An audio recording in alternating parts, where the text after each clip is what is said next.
Eh bien les amis, et si on dessinait une tortue géante qui crache du feu?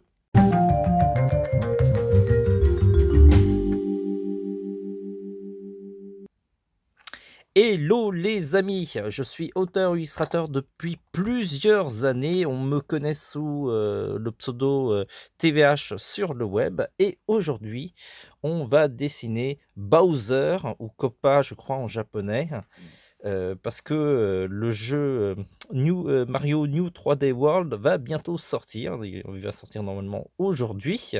Il est disponible dans les bacs, parfait pour la Saint-Valentin. En plus, c'est un jeu où on peut jouer à deux, et vous allez pouvoir jouer avec votre chérie et éventuellement vous engueuler si elle joue mal. Donc, aujourd'hui, je vais vous expliquer un petit peu comment j'ai procédé pour réaliser ce dessin. Il est dans la même série que celui de l'Attaque des Titans que vous voyez un petit peu ici. Il a été publié la semaine dernière. Donc, je vous invite à regarder sur la chaîne YouTube ou sinon sur le site tvhland.com. Et il est à peu près dans le même processus, mais je vais quand même vous expliquer comment je l'ai réalisé.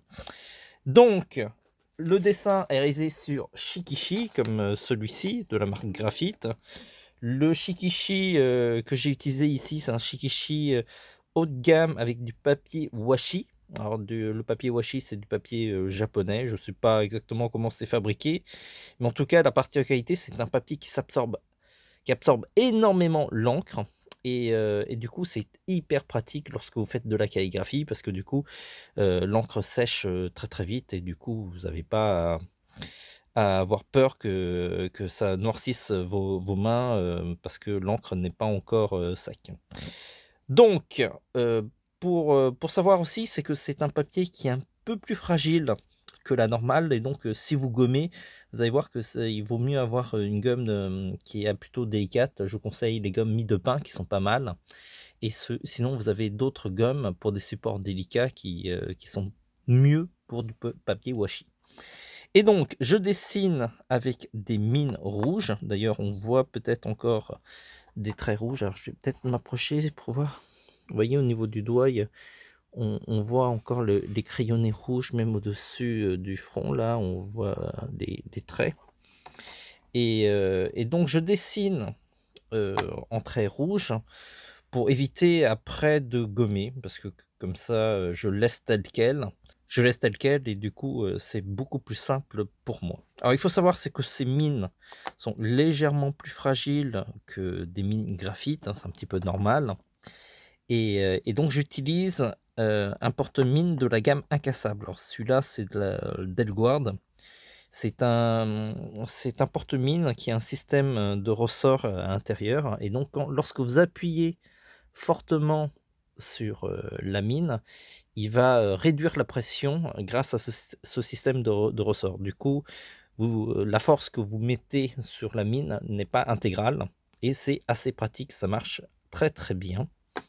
Et donc ensuite, je réalise les contours grâce à un pocket brush de la marque Pentel. Et c'est vraiment un pinceau calligraphique qui est très pratique, très précis, qui est rechargeable. D'ailleurs, je vous montre comment ça se recharge. Hop, voilà, les cartouches sont là. Je me demande s'ils sont vides. Ah ben, vous voyez, il est presque vide. Il faudra que je le rechange bientôt. En tout cas, il a bien tenu tout le long. Et pour tout ce qui est orange, j'utilise un autre pinceau calligraphique japonais de la marque Kuretake, et c'est assez pratique. Voilà. J'ai mis sur le côté, si j'avais fait des ratés, j'aurais utilisé un pinceau calligraphique blanc pour corriger tout ça, mais j'en ai pas eu besoin dans cette vidéo.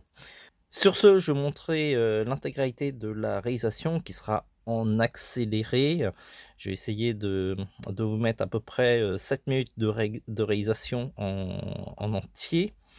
Et n'hésitez pas à me dire si c'est trop rapide, trop lent. C'est sans doute trop rapide, hein, mais ça vous permet de voir un petit peu les étapes principales, parce qu'au final, il n'y a pas énormément de technique, hein, c'est juste on prend le pinceau graphique et on applique le trait. Donc technicité, il n'y en a pas énormément. Les seuls points qui sont assez techniques, c'est les traînées calligraphiques, mais ça, il faut avoir le bon geste, hein, ça s'acquiert avec, le temps. De toute façon, le pinceau calligraphique, c'est pas la technique la plus facile à utiliser. Sauf si vous avez des techniques, n'hésitez pas à m'en faire part. N'oubliez pas avant de partir de liker, de vous abonner, de commenter et ça permettra que nos vidéos soient mieux vues sur le web parce que vous savez que c'est hyper important. Voilà, on se dit à très vite. En attendant, dessinez bien.